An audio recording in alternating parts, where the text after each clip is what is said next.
உங்கள் இல்லங்களில் வந்து உங்கள் உள்ளங்களை உயிர்ப்பிப்பது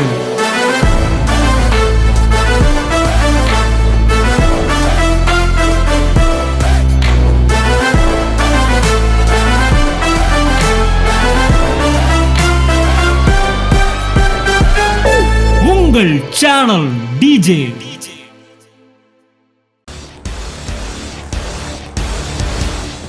இன்னைக்கு 1000 பிரச்சனைகளுடன் உட்கார்ந்து இருக்கிறாய். ஒரே ஒரு கேள்வி தேவன் கேட்கிறார், நான் உனக்கு சொல்லவில்லையா? உன் தொழிலை எங்க கொண்டு வர நான் உனக்கு சொல்லலையா? உன் பிள்ளையோட படிப்பை எங்க கொண்டு வர நான் உனக்கு சொல்லவில்லையா? உன் எதிர்காலத்தை எப்படி கொண்டு வர நான் உனக்கு சொல்லவில்லையா? எதற்காக சூழ்நிலையை பார்க்கிறாய்? உன் எண்ணங்கள் வார்த்தையோடு லாக் பண்ணப்படட்டும்.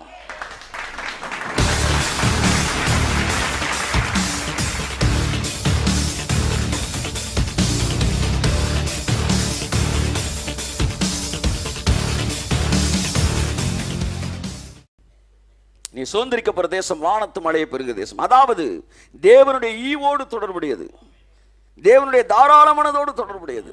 அடிச்சா ஒரு மலையில ஒரு சிட்டியவே குளிரப்படுறார் பாருங்க. எப்பேற்பட்ட தேவன்! தேவனுடைய ஈவு என்னன்னா, அடிச்சிச்சு மழை. இப்ப பாருங்க, நல்லோர் மீதும் தீயோர் மீதும் அடிச்சார். ஜெனரஸ் காடு.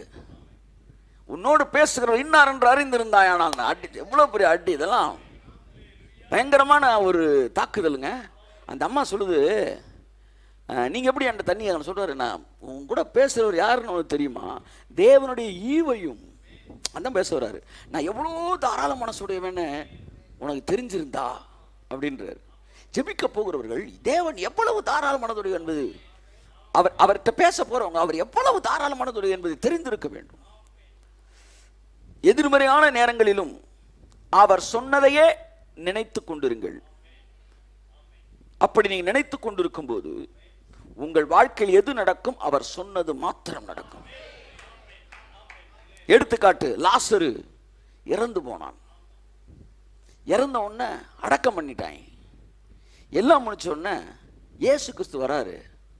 இவர்கள் எதிர்மறையான மனநிலையில இதையே சிந்திச்சுட்டு இருந்தப்ப இவங்க மரியாளுக்கும் மார்த்தாளுக்கும் பெரிய கவலை என்னன்னா, அடக்க ஆராதனைக்கு நீங்க வரலையே. அவர் சொல்றாரு, நமக்கு அடக்க ஆராதனையே கிடையாது, உயிர்ப்பிக்கிற ஆராதனை மட்டும்தான்றாரு. அடக்க ஆராதனை நீங்க வரலையே. இன்னொருத்தி கூட பரவாயில்ல, யாரு? மார்த்தாள். மரியாள் அப்படி பேசல. எப்பவுமே ஓவரா ஜெபிக்கிறவங்க இப்படித்தான் பேசுவாங்க, அறகுறையா தான் பேசுங்க. இந்த சாதாரண குழந்தை மாதிரி இருக்காங்க பாருங்களேன். அது சொல்ல, நீர் இங்க இருந்திரியானால் என் சகோதரன் என்ன செய்திருக்க மாட்டார்? மறித்திருக்க மாட்டான். காலம் என்ன செஞ்சிருச்சு? கை மிஞ்சிருச்சு.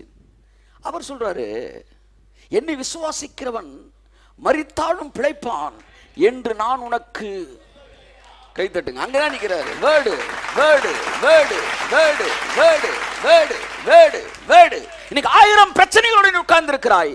ஒரே ஒரு கேள்வி தேவன் கேட்கிறார், நான் உனக்கு சொல்லவில்லையா? உன் தொழிலை எங்க கொண்டு வர நான் உனக்கு சொல்லலையா? உன் பிள்ளையோட படிப்பை எங்க கொண்டு வர நான் உனக்கு சொல்லவில்லையா? உன் எதிர்காலத்தை எப்படி கொண்டு வர நான் உனக்கு சொல்லவில்லையா? எதற்காக சூழ்நிலையை பார்க்கிறாய்? உன் எண்ணங்கள் வார்த்தையோடு லாக் பண்ணப்படட்டும். அது எங்க இழுத்துட்டு போதோ அங்க போகட்டும். இந்த காலையில சாயந்தரம் நான் வரும்போது ஒரு மனதில் ஒரு விஷன் என்னன்னா, இந்த ட்ரக்கு இதுல குட்ஸ் வண்டி இருக்குல்ல, குட்ஸ் தானே அது. இது எங்க போகுது? இது தண்டவாளத்தில் இப்படி நிக்குது. இந்த பக்கம் சென்னை இருக்கு, இந்த பக்கம் நாகர்கோவில் இருக்குன்னு வச்சுக்கோம். இது எங்க போகுது? நல்லா பாருங்க. அந்த இன்ஜினோட எந்த இன்ஜினோட இந்த குட்ஸ் எல்லாம் என்ன செய்யறாங்க? இணைக்கிறாங்களோ அந்த இன்ஜின் எங்க போகுதோ அங்கதான் அந்த குட்ஸ் போகுது. கர்த்தர் சொன்னாரு, உன் எண்ணங்கள் எங்கே போகுதோ அங்கதான் வாழ்க்கை போக போகிறது. அது அப்படியே இழுத்துக்கிட்டே போகும் பாருங்க, இழுத்துக்கிட்டே போகும். ஆமே, நான் வீணா போவேன் வெட்டியா போவேன், வீணா போவேன் வெட்டியா போவேன் சொல்லிட்டே இருந்தா, ஆமா, அந்த என்ஜின் அப்படியே இழுத்துக்கிட்டே போகும். ஜங்கட ஜங்கட ஜங்கன் போயிட்டு இருக்கும். நான் நல்லா இருப்பேன். எனக்கு எதிராக உருவாக்கப்படும் எந்த ஆயுதமும் உருவாக்குறவன் மடியிலே வெடிக்குமியா என்று நான் சொல்லுவேன் என்றால் என் வாழ்க்கை அது மாத்திரம்தான் நடக்கும். ஆமென். தோத்து போனவனுக்கே சோறு வரலன்னா ஜெயிச்சுக்கிட்டு நமக்கு எப்படி சோறு வரும்? 10 வருஷமா தோத்தாலும் மறுபடியும் டைனமைட் குச்சிகள் எடுத்து வெடிகுண்டு செய்வதில் நீ வந்து இதாக இருந்தா அப்போ எப்பவுமே ஜெயிச்சுக்கிட்டு இருக்க நம்ம என்னாலும் வெற்றி வெற்றி என்றாங்க. அப்போ ஏசு அந்த இடத்துக்குள்ளே வந்த உடனே எங்கே வந்து இப்படி செத்தான் வந்து வந்து எந்த டாக்டரை பார்த்தீங்க, அப்படி பண்ணீங்களா இப்படி பண்ணீங்களா, ஒன்றுமே கேட்கல. வந்த உடனே நான் உனக்கு என்ன சொன்னேன்னு கேட்டார். கையை தட்டுங்க சார். ஆமேன் ஆமேன் ஆமேன். நான் உனக்கு என்ன சொன்னேன்? இப்போ பக்கத்தில் ஒருத்தர் உங்களை வருத்தத்தோடு உட்காந்துருக்காருல்ல, அப்படியே திரும்பி சொல்லுங்க, அவர் உங்களுக்கு என்ன சொன்னார்?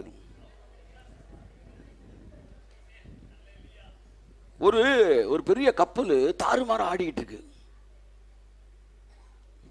கப்பல் சேதமே அல்லாமல் பிராண சேதம் வராது அப்படின்னு ஆடிட்டு இருக்கு. என்ன சார் நடக்க போகுதுன்றாயே? பவுல் காலையில் இருந்து சொல்றான், எனக்கு சொல்லப்பட்ட பிரகாரமே நடக்கும்ன்றான். சூரியன் இல்லை, சந்திரன் இல்லை, நட்சத்திரம் இல்லை, காற்று அடிக்கிறது, மழை பெய்கிறது. இனி உயிர் தப்பி பிழைப்போம் என்கிற நம்பிக்கை இல்லை. ஆனால் இயேசு முந்தின நாள் இரவு அவனுக்கு தோன்றுகிறார். ஆவியானவர் நிறைய இடத்துல பேசுறாரு.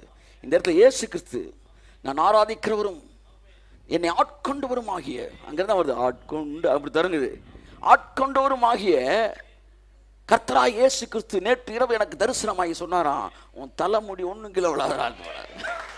என்ன சார் மனுஷன் இறக்கிலியதோன்றாங்க. அப்படின்னா வந்து அவர் மினி சுனாமின்றாங்க. அடிச்சு தகர்த்துக்கிட்டு இருக்கு, சூரியனே மறைக்கிற மாதிரி வலை நிக்குது. அவர் சொன்னாரு, முட்டி கூட கிளவுடாரா, எங்க இருக்கிறாரு, நான் எங்க இருக்கிறேன். அந்த வார்த்தையை கேட்ட உடனே பவுலுடைய எண்ணம் அப்படி அதோட லாக் ஆகி, அந்த அலை எவ்வளவு உயரத்திற்கு இருக்கிறதோ அதை விட உயரத்திற்கு பவுல் எந்திரிச்சுன்னா. தயவு செய்து வார்த்தையில் இணைக்கப்படுங்கள். ஏனென்றால் உங்களை மேலே இழுத்து செல்லுகிற ஒரே உந்து சக்தி தேவனுடைய வார்த்தை மாத்திரமே. வார்த்தை மாத்திரமே. வேற எதுவும் உங்களை அந்த உயரத்துக்கு கொண்டு போகவே முடியாது. வார்த்தையோடு இணைக்கப்பட்டவர்கள் என்னைக்கும் அவன் மேகத்துக்கு மேலே தாங்க பறந்துக்கிட்டு இருப்பான். நோட்டு போடுங்க, கர்த்தர் சொன்னது எழுதி வைங்க.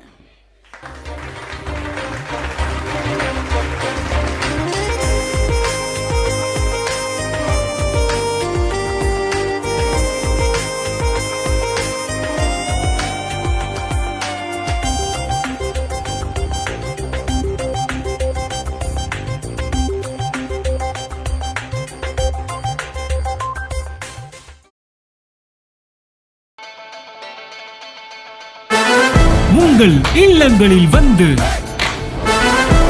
உங்கள் உள்ளங்களை உயிர்ப்பிப்பது